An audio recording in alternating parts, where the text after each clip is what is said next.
Hello dear students, welcome to GDC. In the today's class, we will talk about bacteria. So bacteria, these are basically your these are microorganisms. So these are micro microorganism and study of bacteria is called as bacteriology. Okay, so bacteria, these are basically microscopic. Why it is called as microscopic? Because their diameter is so small that it is only visible under microscope. Microscopic unicellular. They are basically single cellular organism, prokaryotic organisms. Okay, last class we have talked about what is the difference between prokaryotic cell and eukaryotic cell. They possesses both DNA as well as RNA as a genetic material. So they contain both DNA and RNA as a genetic material. Cell wall is having rigid structure. Cell wall having rigid structure made up of how it is made up of? It is made up of peptidoglycan. It is made from peptidoglycan, that is principal structural component of the cell. That is peptidoglycan. This question was asked in GPAT 1997, where they asked that what is the principal structural component of the cell. The peptidoglycan is considered as the principal structural component of the cell. They is surrounded by a plasma membrane as an external coat. So bacteria belongs to the prokaryotic kingdom called Monera. This question was asked in GPAT 2022. Recently this question was asked. Common size of bacteria. So bacteria size basically lies between a range that is 0.2 to 1.5 micrometer. So bacteria size, common size is 0.2 to 1.5 micrometer diameter. The length varies from 3 to 14 micrometer in length. This is important from exam point of view.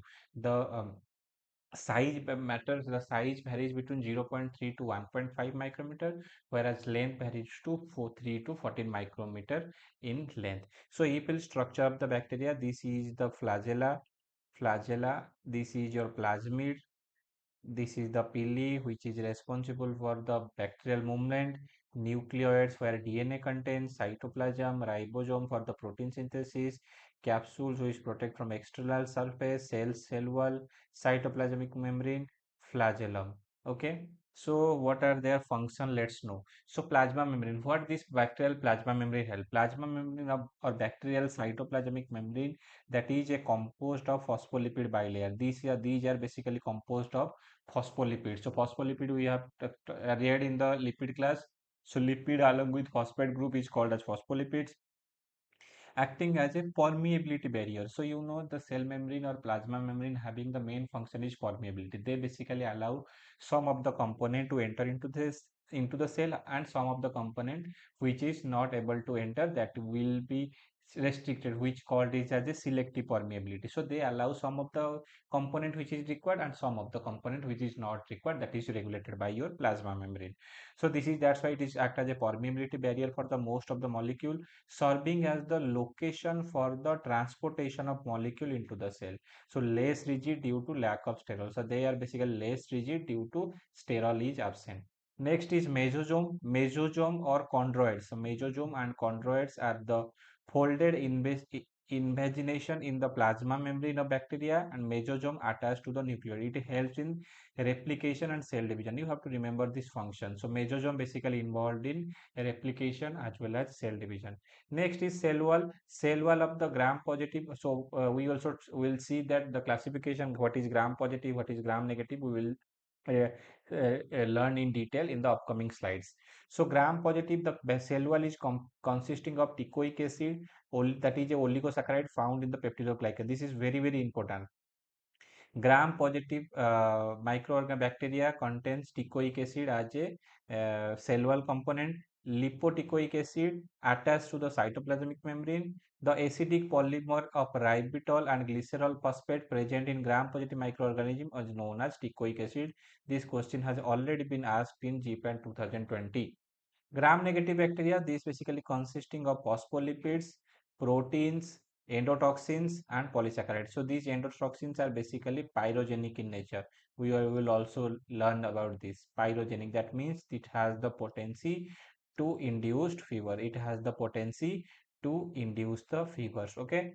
So these are the function of the cell wall. Next, moving to the next slide, capsules. So we also talked about another layer of the bacteria, that is capsule. So capsule is the outer covering of the cell. So what is this? These are basically your outer covering of the cell, which is made up of disaccharide and polypeptide, which is composed of two components. That is, one is your disaccharide, another one is your polypeptide.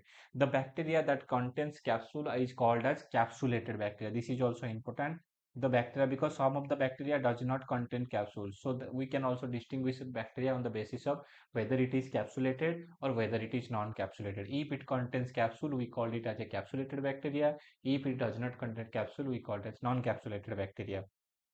So this capsule protect health from the drying and prevent attachment to the bacteriophage.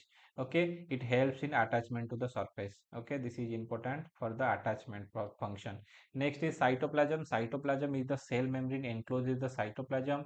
The cytoplasm does not show streaming movement. However, it contains your ribosomes, mesosomes, chromosomes, and magnetosomes. Next is flagella. Flagella is basically nothing but these are the long cylindrical thin hair-like cytoplasmic appendage, which is responsible for the motility of the bacteria. You have seen that this is if the structure of the bacteria like this, you have seen that there is a long layer tail-like structure. This is called flagella, which helps in basically your motility functions. Okay, so it has a chemotoxins and virulence in nature. Flagella is responsible for the bacterial locomotion. Next is pili or fimbriae. This is the hair-like structure. They have self-aggregating property. They aggregate self and present as a gram-positive and made up of protein called pilin protein. Next is ribosome. You know, or ribosome is responsible for the protein synthesis. The question that was asked is ribosome in the bacteria is TS and 30S. This is very, very important.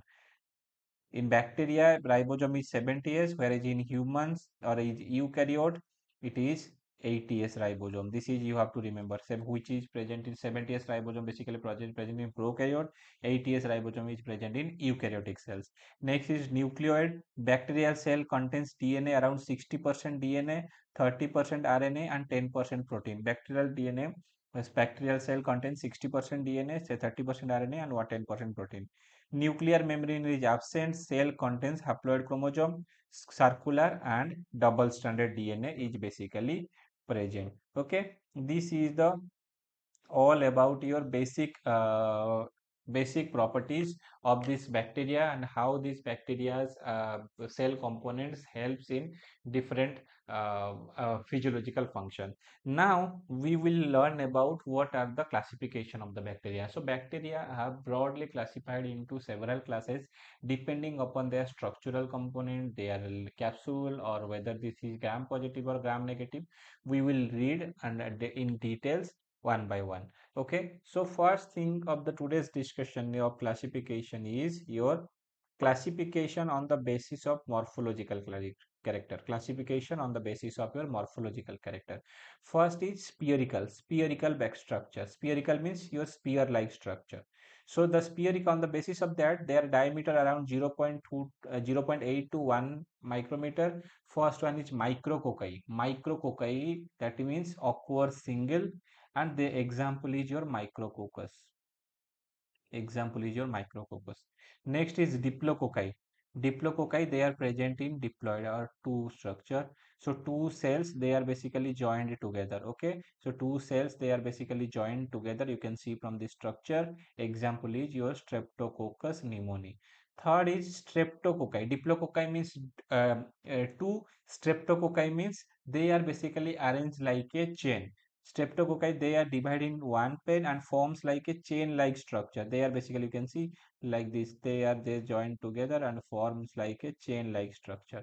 This question was asked in GPAT 1997. So example is your Streptococcus pyrogens and Streptococcus lactis. The example is important from exam point of view. You have to remember. Next is tetracocci. Tetra means four. So four, they are basically arranged like this. Okay, they are four, they have arranged like this. You can see from this picture, that is Gaphica tetragen is the example of Streptococcus tetracocci. Streptococci is chain like, Staphylococcus is grapes like. So they will see the grapes. You've seen that how these grapes are arranged in the uh, arranged well, arranged like in the plant, so like that they have arranged. So example is your staphylococcus aureus. So example is your staphylococcus aureus. Next is your saricans arranged arrangement of group of 8 cells. So saricans, streptococci is 4, saricans is 8. Example is your sarican ventriculi. Please write it down, this much of information. We will move further.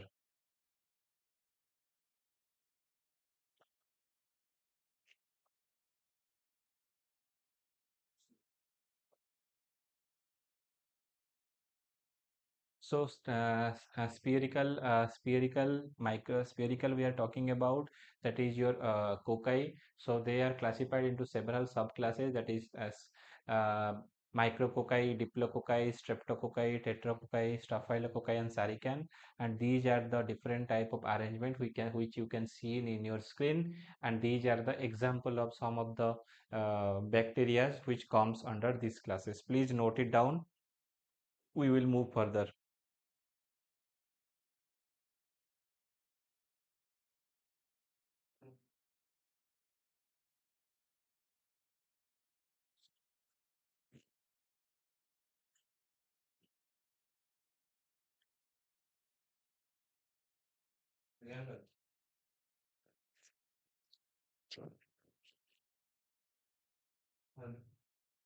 Hello.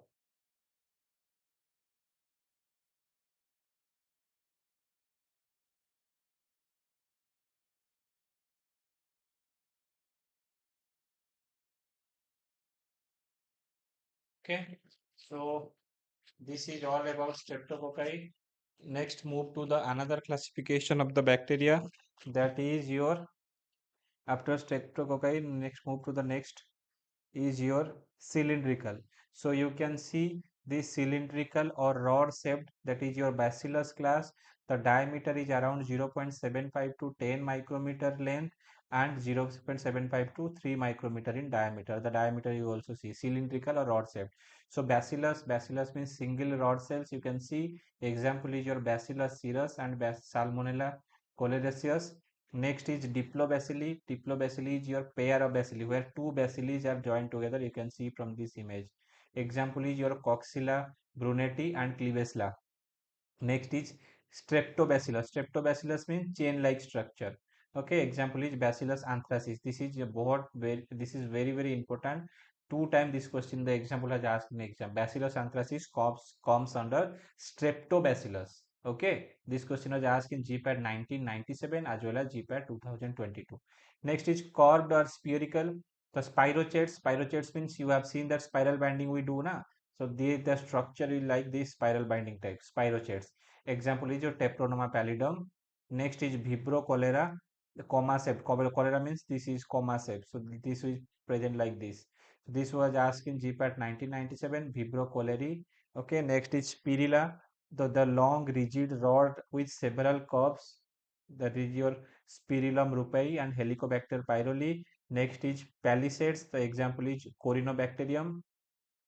So palisade like our example is your Corynebacterium diphtheria. This question was asked in GPAT 2009. Okay, so these are the different class of the drugs, different class of the bacteria depending upon their morphological arrangement. Okay, so first we have learned about spherical, then we learn about cylindrical, then curved, and then palisade.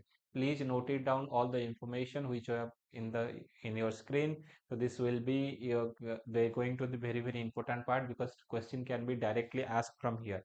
Okay, so this is all about the classification of the bacteria on the basis of morphological structure of the bacteria.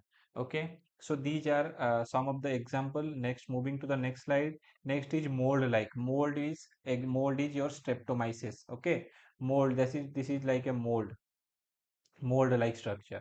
So example is your Streptomyces griseus and Aspergillus. Next is Actinomycetes. Actinomycetes, this is basically your branching filamentous bacteria. This is nothing but your branching filamentous bacteria. So example is your Streptomyces species. Next is Mycoplasma. Mycoplasma does not having stable morphology. However, Mycoplasma example is your Mycoplasma haemophilus. Okay, these are all about your my classification of the, please write it down. This is all about your classification of the bacteria on basis of their morphological characteristics. After that, we will talk about classification of the bacteria on other.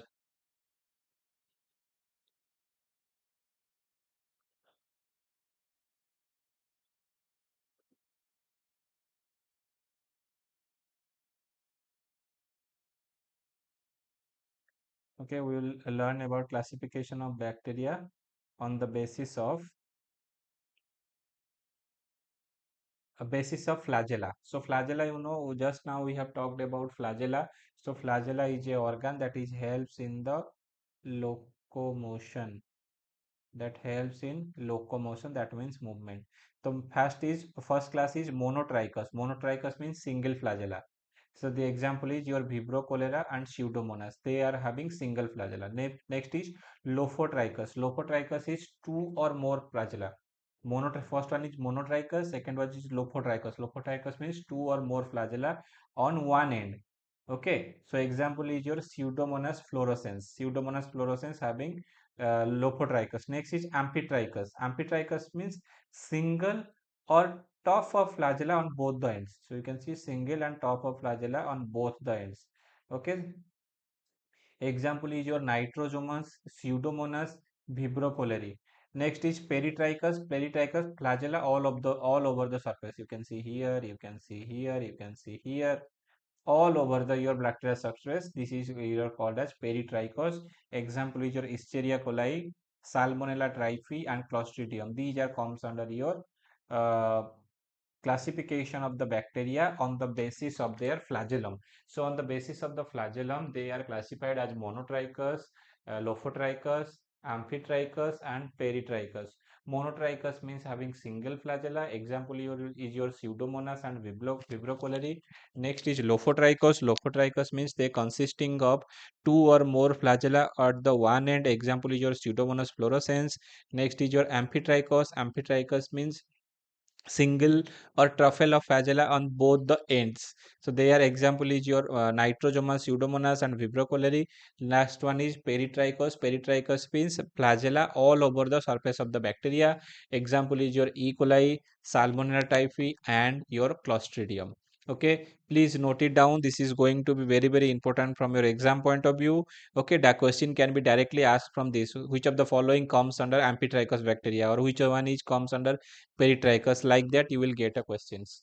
Okay, so please write it down. We will move further.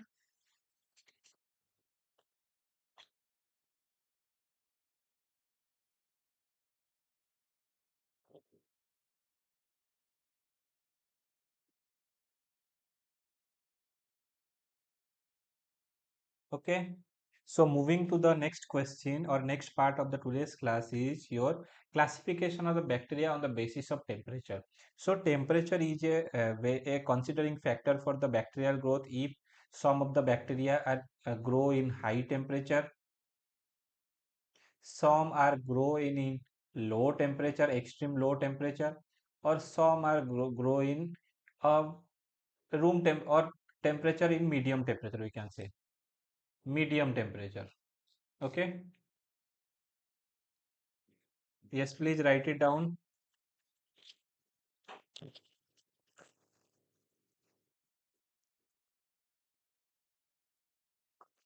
Please write it down.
Okay, so dear students, please note it down. So we are talking about the classification of the bacteria on the basis of temperature. So some of the bacteria, as you discussed, some of the bacteria are grow in the high temperature, whereas some are grow in the low temperature. However, some are grow in the medium temperature. Those bacteria which grow in the extreme low temperature, they are called as psychophiles. So temperature around 0 degree to 15 degree, they are basically non-pathogenic in nature. This is important. The only pathogenic bacteria that is your mesophilic, the temperature around your 20 to 40 degree centigrade. This is your pathogenic bacteria or mesophilic. So psychophiles are non-pathogenic sporophytes. Mesophilics are 20 to 40 degree having pathogenic, that is the Corynebacterium diphtheria. And next is your thermophiles. The temperature is around 45 to 70 degree centigrade. This question was asked in GPAT 2003. Example is your Streptococcus thermophilus. This point is very important, because question is always asked about on the basis of temperature. Psychophilies, those who grow in the 0 to 15 degree temperature. Mesophilic, that grows in 20 to 40 degree temperature, those are pathogenics. And thermophilics are not pathogenic, they are grow at 45 to 70 degree centigrade. Next is classification on the basis of pH range. So some bacteria grow in the acidic condition, some are grow in the basic condition, some are grow in the neutral condition. Okay, so those bacteria which grow in the acidic condition are called as acidophiles. The range is 1 to 6.5. Example is your Lactobacillus acidophilus. Next is neutrophiles. The neutrophilic, the pH range is 6.5 to 7.5. The bacteria example is E. coli and Salmonella type. Next is basophilic. The temperature is 7.5 to 14. The example is your Vibrio cholera and Argobacterium. So three major classes of the bacteria. One is acidophilic, neutrophilic, basophilic. Acidophilics are good in the extreme acidic pH, that is 1 to 6.5. Example is your Lactobacillus acidophilus. Next is neutrophiles that go in 6.5 to 7.5. That is example is your E. coli, Salmonella typhi, and basophilic, that is basic, that is 7.5 to 14. Example is your Vibrio cholera and Argobacterium. Okay, these are your basic pH. So please note it down. So these are the classification of the bacteria on the basis of your temperature as well as pH change. Okay, these are basic classification on the basis of temperature as well as pH change. So moving to the next part of the today's discussion is your classification of the bacteria on the basis of requirement of oxygen. So oxygen is, oxygen is the one of the major component for the growth of bacteria. So some are obligatic aerobics. So some are grow in the presence of oxygen, and some are grow in the absence of oxygen. Okay, those who are present grow in the presence of oxygen are called as aerobic. Those who are grow in the absence of oxygen are called as anaerobic. So first one is aerobics. So obligate aerobes, they are grow only in aerobic conditions. So they are basically grow in the aerobic condition, that is 12% to 21% of oxygen. Example is your Nocardia, Pseudomonas, Mycobacteria, Brucellus, Meningococci, and Bordetella. These are comes under your obligate aerobic. They are basically grow in the presence of aerobic. They grow in the aerobic condition, 12% to 21% of oxygen. Next is facultative anaerobics. Anaerobics, when the anaerobics term means, that means you are absent of oxygen. So they can grow in the absence as well as presence of. Facultative anaerobics means they can grow in the both presence as well as absence of oxygen. Example is your Staphylococcus, your Actinomyces, your Escherichia coli, your Shigella, Salmonella, and Listeria. These are called as your facultative anaerobics. Next is microphilic. So microphilic means aerotolerant anaerobes. So they grow in the anaerobic condition. They grow in case of anaerobic condition, but can also grow in the low amount of oxygen. They are basically grow in the anaerobic condition. However, they can also grow in slow concentration of oxygen, that is less than 5%. So example is your Streptococcus, Spirochetes, Campylobacter, and H. pylori. Next is obligate anaerobics. They can only grow in the absence of oxygen. They are only grow in the absence of oxygen. This question was asked in GPAT 2003. Example is your Clostridium bacteroides. Next is aerotolerant anaerobes. So they are organisms like bacteria that produces cellular ATP oxygen ATP ATP energy without oxygen. Example is your lactobacillus rhamnosus, parabacteroid dystanosis, and streptococcus pyogenes. So these are comes under your aerotolerant anaerobics. They are comes under your aerotolerant anaerobics. Okay, so please write it down. So classification of microorganism uh, on the basis of your we can say oxygen consumption. Okay, on the basis of your oxygen consumption. Please note it down.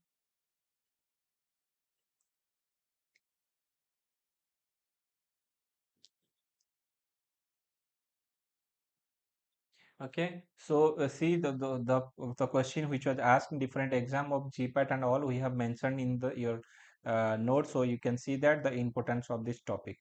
Okay, next is comparison between gram positive and gram negative. So first one is gram positive having single layer, whereas gram negative having double layer. Gram negative having two layers.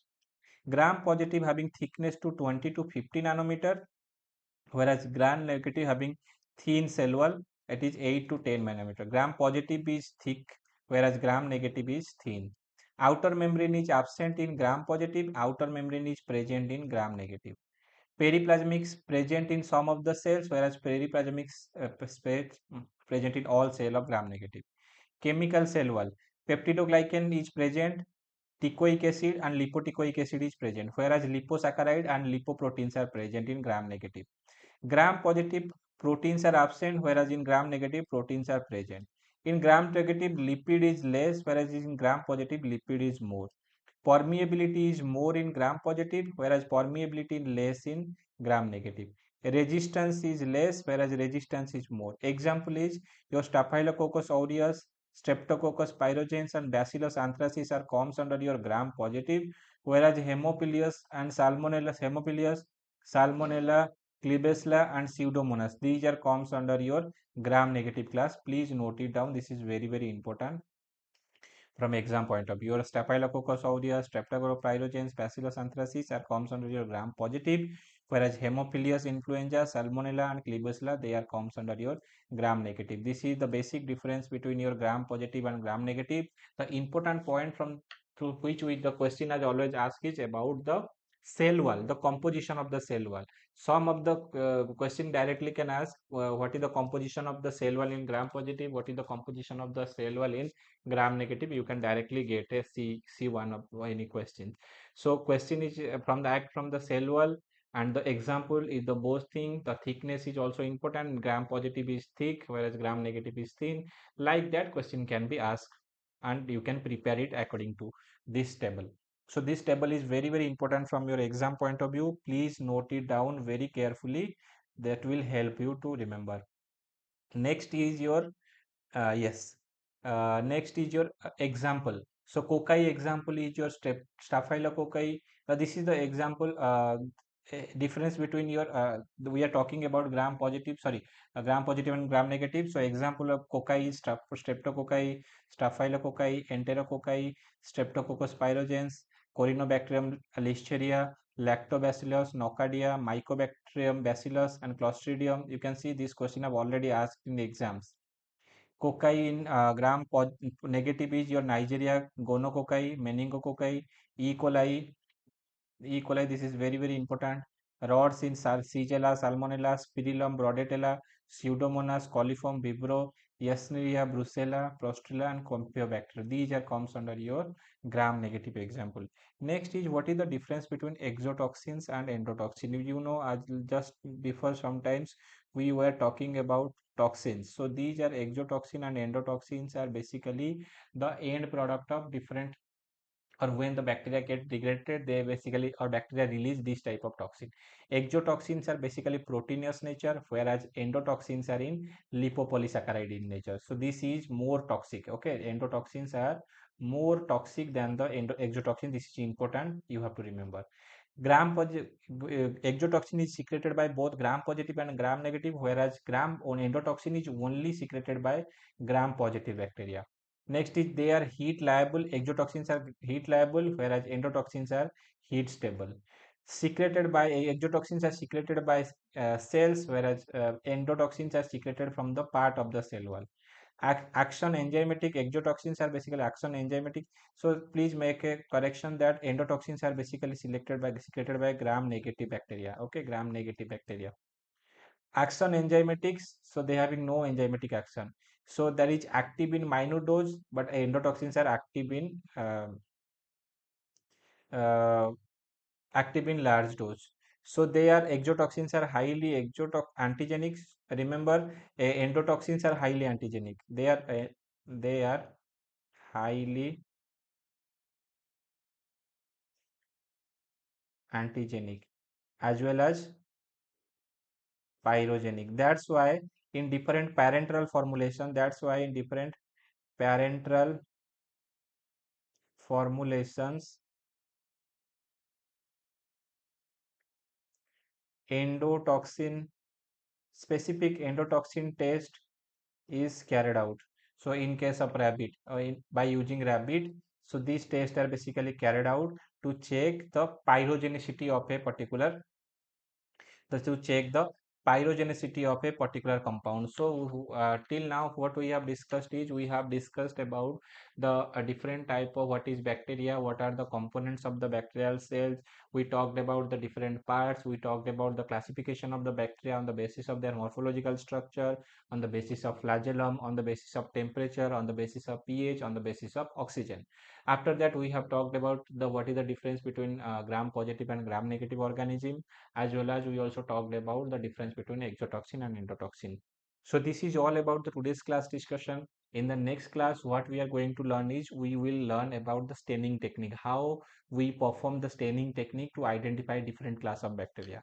That's all for today. Thank you. Thank you so much.